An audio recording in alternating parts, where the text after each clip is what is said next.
Get ready for transcription in 5, 4, 3, 2, 1, start.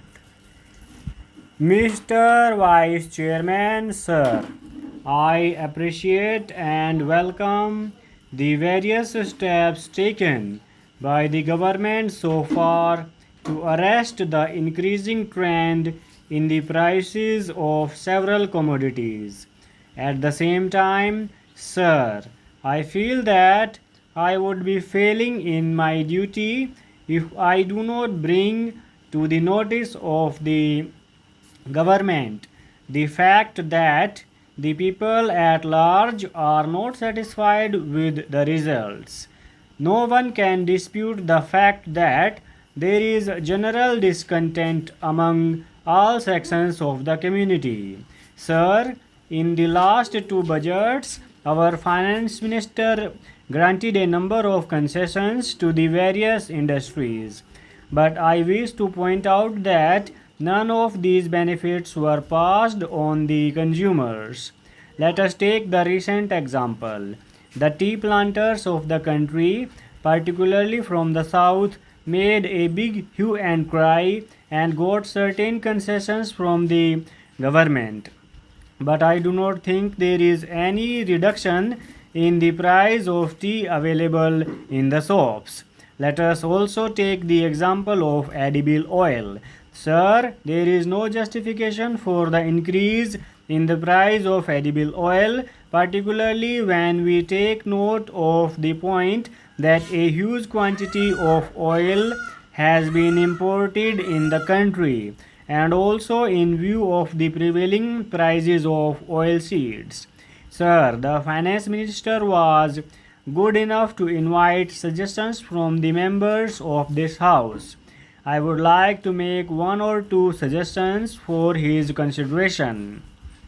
Sir, for a very long time, the organized sector of the employees in this country, to whichever political ideology they belong, have been demanding that all industrial establishments in the country should be compelled to open fair price shops and sell essential commodities to their workmen at subsidized prices.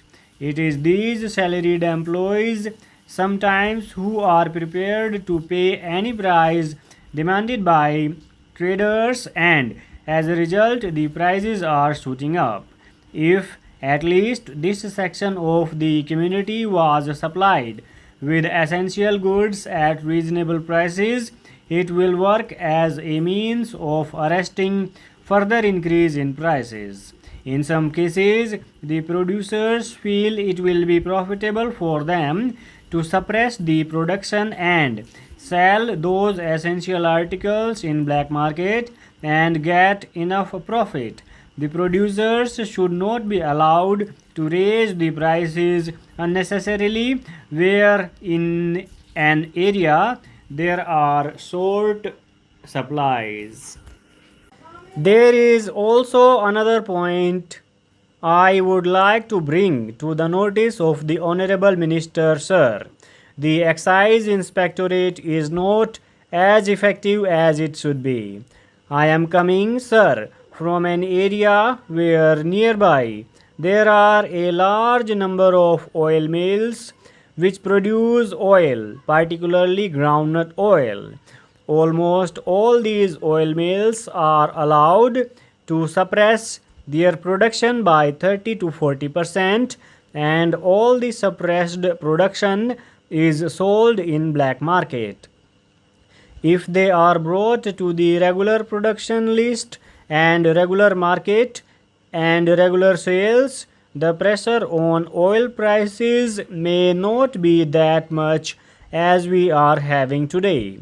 Sir, I would urge upon the government to continue to be vigilant and take further necessary steps to hold the price line.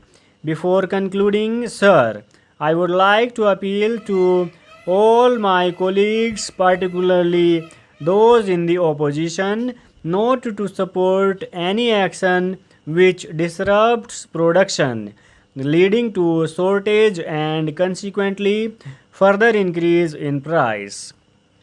Far from helping the government in bringing down the prices, before the by-elections in the states for Lok Sabha, they were praying for increase in prices in the hope that this increase in prices will have an effect on the election results.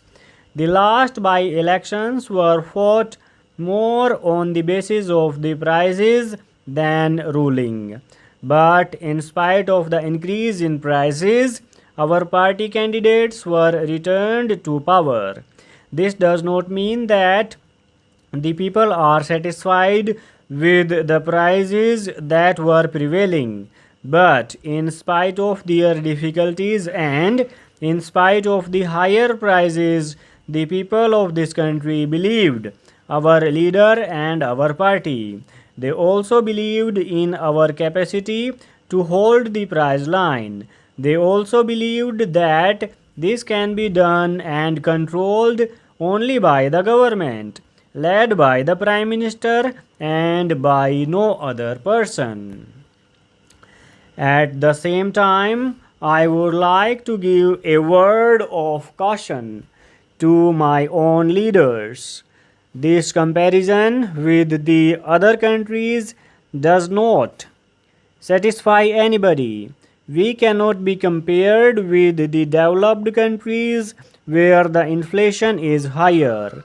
There is no other country in the world which is having half of its population under the poverty line. Therefore, what is needed now is not statistical comparison but action, and nothing but action. Therefore, sir, the simple question of managing the economy is very important. The same thing has happened in the case of sugar.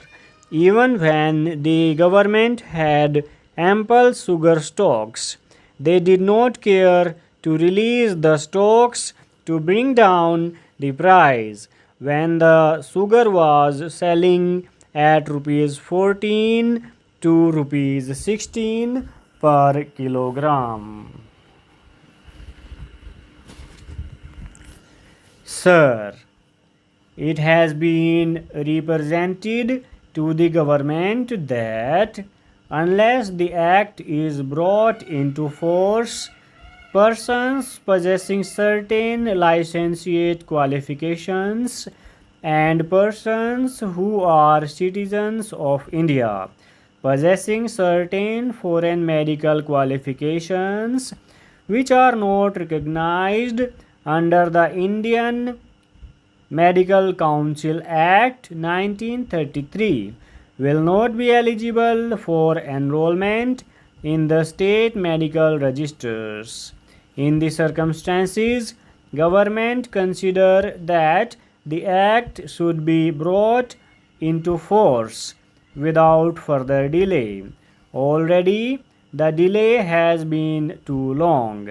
As soon as the new act is brought into force, the council constituted under the Indian Medical Council Act 1933 will cease to function, as there is no provision in the new act for continuing the existing council until such time as a new council is constituted under the act. Some time will necessarily have to elapse before a new council can be constituted, as it is not possible to hold fresh elections under section 3 of the new act before the act is brought into force. I should like to inform the House in reply to the query made by my esteemed colleague Dr. Dubey that we think that about 6 months' time will be necessary, and that the prolongation of the life of the old council should not be for more than a period of 6 months. Full stop.